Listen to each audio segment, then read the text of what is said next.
Ce jour est dédié pour l'élévation de l'âme de Karen Ruth Lane sur Zichronah Livracha.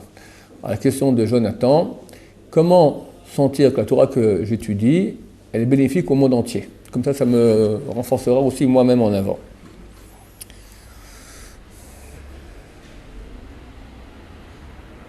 C'est un sujet tellement grand, tellement important, que j'aurais préféré ne pas en parler, de peur que je minimisais l'importance des choses.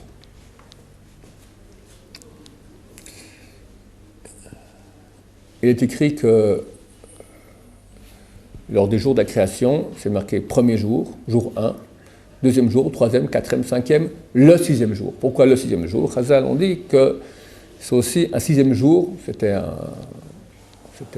le sixième du mois de Sivan, que Dieu a donné la Torah au mont Sinaï. Ça veut dire que le monde entier n'a droit à l'existence que parce qu'un beau jour, Dieu a donné la Torah. Ça veut dire quoi donner la Torah? Il a donné un sens au monde. Sans Torah, le monde n'a pas de sens. Pourquoi on vit? Il n'y a pas de sens. Quand tu regardes l'humanité, le monde tel qu'il est, on naît, on meurt, en attendant un des besoins, on fait des enfants, ça n'a pas de sens. On est une neshama, c'est une partie divine en nous qui nous dit qu'il y a un sens. Il y en a qui n'ont pas cette neshama, ils ont très peu ou ils l'ont atrophié, donc ils ne ressentent plus. Kiff, point barre, c'est ça le sens de ma vie. Les gens plus profonds qui veulent un sens. Il ne faut pas se satisfaire de la satisfaction des petits besoins physiques. Ou on va dire de l'âme petite telle que le kavod est quelqu'un, t'as une super belle voiture, un super doctorat, ou plusieurs doctorats, t'es quelqu'un, la Légion d'honneur, tout ce que tu veux, rien à faire. Je veux un vrai sens.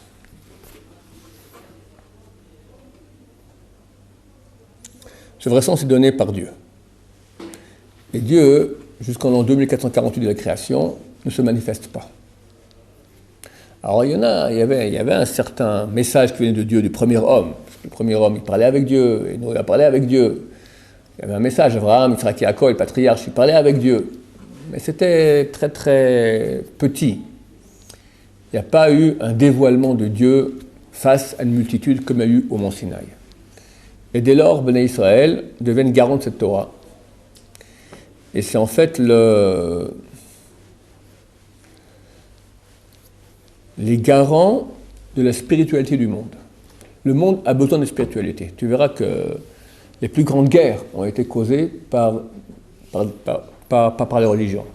Ça veut dire qu'on peut faire une guerre parce qu'on a envie de terrain, on a envie d'argent, parce qu'on a faim, on a besoin maintenant de remplir les caisses pour nourrir le peuple. Mais ça fait des petites guerres. Les grandes guerres étaient des guerres idéalistes. Ça veut dire qu'il y a une spiritualité. Ici, dans le cas dont je parle, les guerres de religion, qui a été canalisée à mauvais escient, parce que tu ne peux pas, au nom de ta religion, aller tuer. Pas au nom de ta religion, aller faire des croisades ou autres guerres saintes, d'accord? Mais les plus grands massacres de l'histoire ont eu lieu par des gens qui étaient motivés par un sens. C'est-à-dire que c'est une chose qui a beaucoup d'importance dans le monde. Sauf qu'il n'avait pas le vrai sens. Preuve en est le résultat. Pas maintenant venir au nom du bonheur de l'humanité et on a éliminé une grande partie, d'accord? Et paradoxalement, tous les auteurs de ces crimes, d'accord, parlaient au nom du bien de l'humanité. Hitler dit, je veux maintenant nettoyer le monde de la vermine humaine. Staline, idem, il veut arriver à une société modèle, d'accord? Je crois que Staline a tué beaucoup plus de monde que Hitler.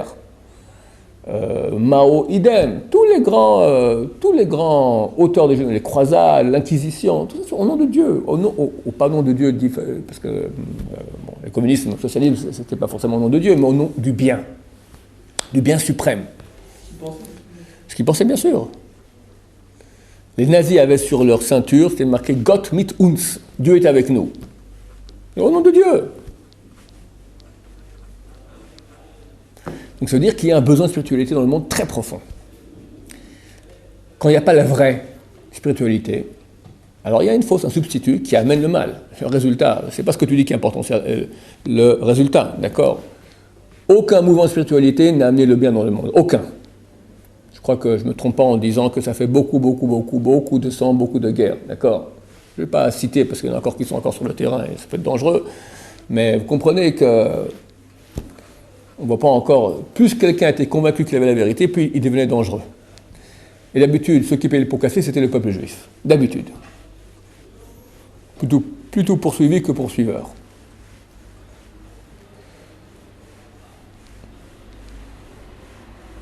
Nous pouvons aujourd'hui prouver que la Torah est d'origine divine, par plusieurs biais. Sur les prophéties, le cours à preuve irréfutable, notre histoire, qui est extraordinaire, est prévue à l'avance. Comment un peuple survit autant de temps, 3500 ans, le même peuple, même langue, même religion, en exil depuis 2500 ans. Chaque génération, quelqu'un se lève pour nous anéantir. Chaque génération, et ça ne rate jamais. Comme c'est écrit. Le grand refrain qu'on dit dans un mois, une semaine, le soir de Pessah, Vishamda. Donc à chaque génération, on se lève pour nous anéantir. Et tu vois, ça ne rate jamais. C'est extraordinaire. Toutes les générations qui se lèvent, les potes, une nouvelle idée, un truc original, on n'a jamais pensé quoi. On va anéantir le peuple juif. Ah tiens, original. Espèce de crétin. Regarde derrière toi, ça fait 3000 ans qu'il y a les mêmes idées. Et qu'est-ce qui se passe à la fin? À chaque coup, ils sont ratatinés. Et nous, jusqu'à 65 ans, il n'y avait ni d'État d'Israël, ni d'armée israélienne. Il n'y avait rien. Sous la botte de nos ennemis, des puissances extraordinairement énormes. Petits peuples sans rien. Au bout de 2500 ans, tous ont disparu et nous, on est là. Grâce à la spiritualité. La spiritualité, notre exemple du peuple d'Israël, il montre qu'il y a une force qui est beaucoup plus forte que la matérialité. On a tendance à prendre en considération la force physique, pas le spirituel. Le spirituel est bien plus fort, bien plus grand. Regarde, le peuple d'Israël en est l'exemple vivant. Et le bouquet, on revient en terre d'Israël tel que c'est marqué dans la Torah. Cette terre qui était un désert devient un champ potager, aujourd'hui on exporte dans le monde entier. Et dernier acte, il y a une semaine ce soir, exactement à l'heure où nous sommes, messieurs, moins 1 heure, tu as 1 million de personnes, on jauge 800 000, 900 000, 1 million de personnes qui crient Shema Israël à Jérusalem. Et ça, c'est complètement inimaginable. On aurait dit ça au Chafetz Chaim, il y a un siècle, il serait mis à pleurer, il n'aurait pas cru. Il y a une vidéo, le Rav Hassan m'a dit, on voit le Rav Chaim Kanevski qui vient à Jérusalem, il a mis son sur le balcon et il voit le monde entier comme ça. Rav Chaim Kanevski, il n'y a pas une seconde de son temps qui n'est pas étudié de Torah. Il étudie Torah, puis on le voit pendant 5 minutes. 5 minutes. Il regarde comme ça, je crois qu'il pleure, il s'essuie les yeux. C'est extraordinaire, extraordinaire. Qui aurait cru? Mais qui aurait cru? 1 million de juifs pratiquants criaient Shema Israël. Parce que Ben Gurion a créé l'État d'Israël il y a 65 ans, il y avait 200 familles religieuses. Il a dit, donc 20 ans, il n'y aura plus personne. C'est un État sur des bases socialistes, athées. Il n'y avait pas de place pour le monde religieux. Et là, Dieu a fait un miracle extraordinaire. J'en parle dans notre cours qui s'appelle Erev Rav. Pourquoi Dieu a caché? Il y avait un besoin de cacher le monde religieux sous un camouflage par rapport au mal non religieux. Mais aujourd'hui, le fruit est mûr et Baruch Hashem. On espère que la fin est très proche. Ils ont récité une bracha qu'ils avaient pleuré. En plus, ouais, une bracha qu'on a fait. Ça. Il y a un site internet qui dit que c'est le plus grand événement de l'histoire juive depuis la destruction du temps. Ouais, ça s'appelle Léava, le site internet qui dit ça. Hein? Sur les Ils ont recopié. Sur AliExpress. Sur les Havas, je l'ai dit ici devant vous, après je l'ai mis sur le site. Je l'ai pas lu sur le site. D'accord? Et ils l'ont repris après. J'imagine. Ou bien on est deux, on a eu la même idée, peu importe. On n'a pas le droit d'auteur, c'est bon. Vous pensez que c'est prêt à casser les décrets là-haut? Ça a changé quelque chose? Il n'y a aucun doute que c'est quelque chose d'énorme. Surtout. Ça a fait avancer quelque chose, ça a cassé quelque chose. C'est clair. C'est énorme, énorme. On ne connaît pas quand on parle du plus grand événement, on ne parle pas d'événements physiques. D'accord, la bombe atomique Hiroshima, c'est un événement plus grand qu'1 million de personnes qui disent Shema Israël. Oui, au niveau physique, mais là je te parle au niveau spirituel. D'abord l'union. Le peuple, le monde religieux en Israël, dernièrement encore plus, était déchiré en toutes sortes de tendances terribles. Et tous les gens qui ont un peu de jugeote disent mais arrêtez. La raison pour laquelle le temple a été détruit, c'est parce qu'il y avait des disputes. Et là, après 2000 ans, on n'a pas encore compris. Après les croisades, après l'Inquisition, après Chmielnicki, après Hitler, après Staline, on n'a pas encore compris. On voit encore de l'exil. Et Baruch Hashem, tout à coup, ils ont compris. Ils ont fait la paix, tous. Tous ensemble, se sont mis ensemble. Une semaine auparavant, tous les grands rabbins d'Israël, tous, de toutes les tendances possibles, sont mis ensemble. Et là, tous ensemble, ils ont créé Shema Israël. C'est extraordinaire, extraordinaire. Donc c'est clair que, comme cela est marqué, qu'on revient en terre d'Israël. Et je ne vais pas trop développer maintenant, mais dans Parashat Vaishlach, c'est marqué que Yaakov arrive aux portes de Jérusalem. Comme ça, c'est le pshat d'après le Rashbam. Il arrive aux portes de Jérusalem. Et là-bas, il y a un Rashi qui dit que ce sera la veille de Shabbat. C'était la veille de Shabbat. Yaakov est arrivé aux portes de Jérusalem, il s'est installé en face de Jérusalem. La veille de Shabbat. Jérusalem, c'est l'endroit du temple. Nous, aujourd'hui, nous sommes Yaakov, le peuple d'Israël, il est en face, autour, d'accord? C'est la place de Jérusalem moderne où il y a les Juifs. Et quand tu as maintenant un million de Juifs qui crient Shema Israël, c'est Yaakov Avinu qui est là, qui décrit Shema, écoute Israël, Israël c'est Yaakov Avinu. On est là. Donc c'est clair que les choses avancent.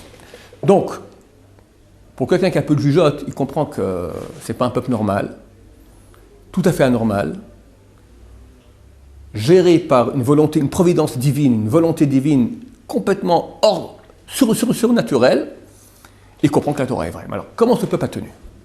Comment? Grâce à quoi? Une seule chose. Une seule chose. Notre branchement avec Dieu. Dieu est éternel, on est éternel. Alors, comment on se branche avec Dieu? Il y a 3 moyens. Les mitzvot. Mitzvah signifie union. Le mot tsevet, équipe, d'accord? Tzavta, mitzvah. La prière. Tfila. Ça veut dire aussi petila, c'est-à-dire on est embobiné avec, on est liés ensemble. Étude de Torah. Je pense que ça ressemble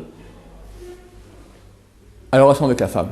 Comme toujours et comme d'habitude, Chazal compare beaucoup la relation qu'a le peuple d'Israël avec Dieu, qu'on entend qu'il y a un homme et une femme.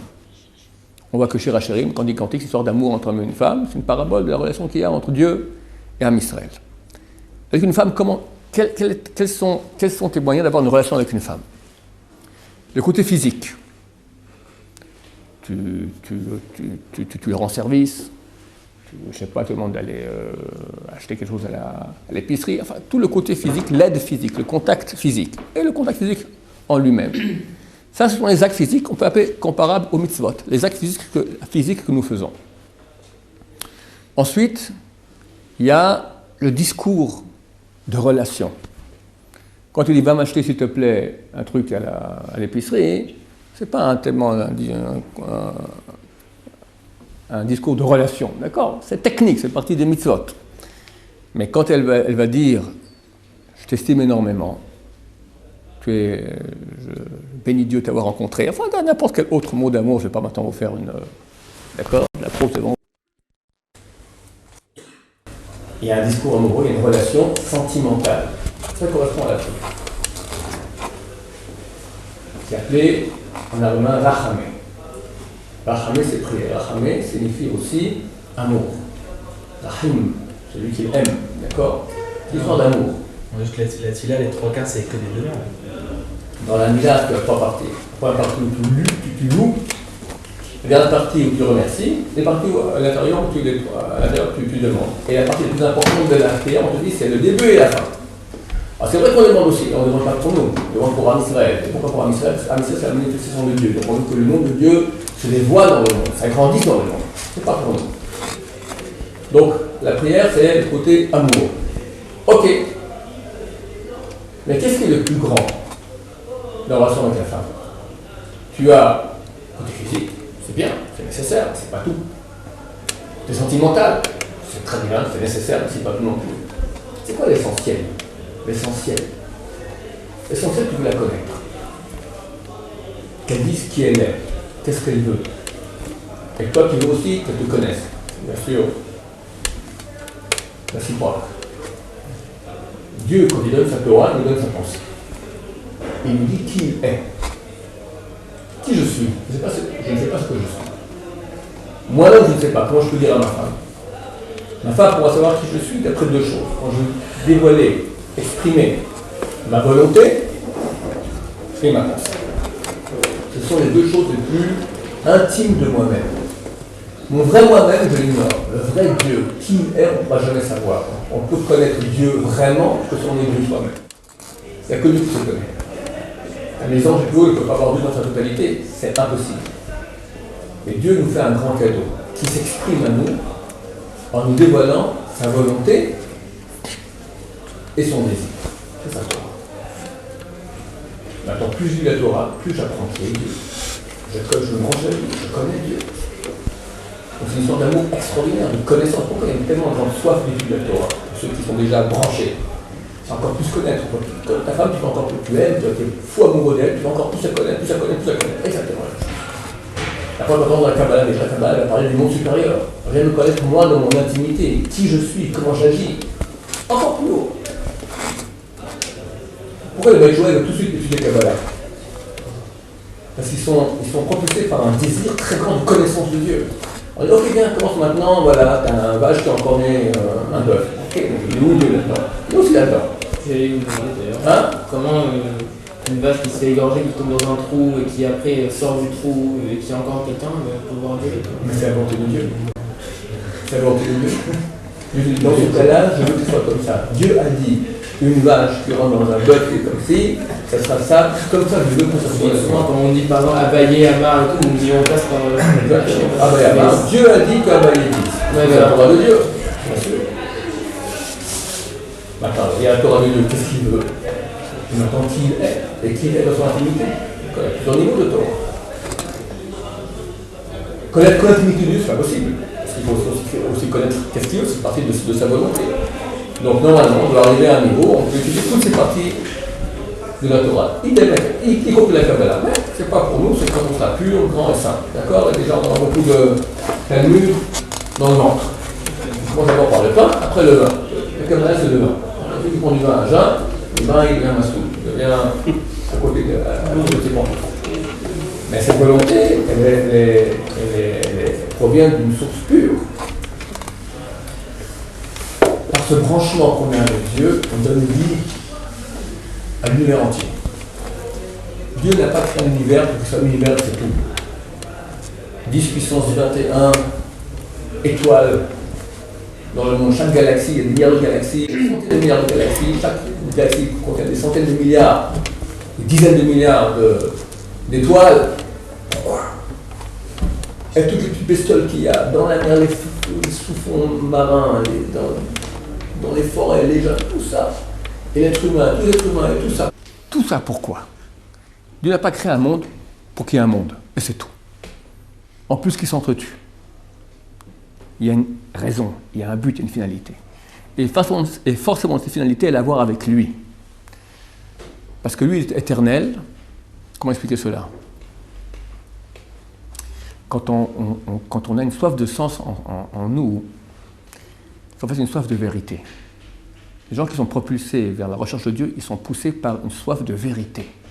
Ils veulent le vrai. C'est quoi le vrai? Qu'est-ce qui est vrai? Ce qui est vrai, c'est ce qui n'est pas faux. Attends, c'est quoi faux? Ce que je dis est important, suivez-moi bien. C'est quoi faux? Faux signifie non réel. Je vous dis, je suis Obama. Je suis le président des États-Unis. C'est un mensonge. Pourquoi c'est un mensonge? Parce que dans la réalité, c'est pas comme ça. C'est faux. Je vous dis, on m'appelle Ron Shaya. C'est vrai. Parce que la réalité, c'est comme ça. Vrai égale réel. Faux égale non dans la réalité. Alors, dans le réel, qu'est-ce qui est vraiment réel? La physique moderne nous dit que le monde que tu crois réel n'est même pas tout à fait réel, parce que ce qu'on croit être une table, ce n'est pas une table. C'est un ensemble d'atomes qui contiennent un vide énorme. Si le noyau de l'atome est grand comme une pomme, comme mon poing, les électrons tournent à 2 km, donc c'est un vide. Si on prend toute la matière, qu'on pourrait appeler matière, c'est-à-dire les noyaux et les électrons d'une table comme ça, la matière est invisible à l'œil nu. Or, je la vois. Pourquoi je la vois? Parce qu'il y a un champ. L'électron, il tourne très vite, il crée un champ électromagnétique sur lequel rebondissent les particules de lumière, les photons, dans ma rétine, et je vois. Mais en fait, il n'y a rien. De plus, ce monde est éphémère, parce qu'un beau jour, il ne sera plus là. La table, elle a un certain temps de vie, après ça part. L'être humain, on n'en parle pas. Même le monde. Même le monde. Donc tout ce que nous croyons être réel, en fait, il a un être qui est très éphémère. Alors qu'est-ce qui est, vraiment? La seule chose qui est, c'est celui qui est, Dieu, dont son nom est, était et sera. Quelqu'un qui a une soif de vérité, c'est qu'il est propulsé par une soif d'acquérir une relation, un branchement avec ce qui est pour être. Parce que quand je suis branché avec celui qui est, je le deviens aussi, je veux être. Mais pas être dans le faux, pas être dans le non-être, je veux être dans le vrai être. Ce vrai être, c'est le branchement avec Dieu, qui fait qu'Am Israël est éternel, qui fait que la spiritualité est au-dessus de la matière. Un beau jour, la matière disparaît, reste la spiritualité. C'est le but que Dieu a donné au monde. Dieu ne veut pas un monde pour ce monde qui va disparaître, ça ne rime à rien. Il a voulu maintenant donner occasion à une réalité très basse, éphémère, de elle aussi se brancher avec lui, d'être d'amplitude divine, se brancher avec Dieu. Ce cadeau est énorme. Maintenant, étant donné que c'est la raison du monde, quelqu'un qui étudie la Torah tout seul dans son coin, il réalise la raison du monde. Il est écrit, si ce n'est pas mon alliance d'étude de Torah jour et nuit, je n'aurais pas créé le monde. Et dit Razal, s'il y aurait une seconde, pas une seconde, parce qu'on ne connaît pas le temps de Dieu, un milliardième de nanoseconde. Nanoseconde, c'est un milliardième de seconde. Un milliardième de seconde sans Torah dans le monde. Il n'y a plus de monde. Plus de monde. Le monde tient sur ça, Yom Hashishi. Tant qu'il n'y a pas de don de Torah, ce monde n'a pas droit à l'existence. Quelqu'un maintenant qui étudie la Torah dans son coin, il légitime que le monde existe. 7 milliards d'habitants. Plus tout ce qui se passe, toutes les réalités, qui a la réalité, elle a droit à ça, parce que c'est le seul but qui vaut la peine. Celui de se brancher à la vérité. Baruch Adonai, l'olam, amen, amen.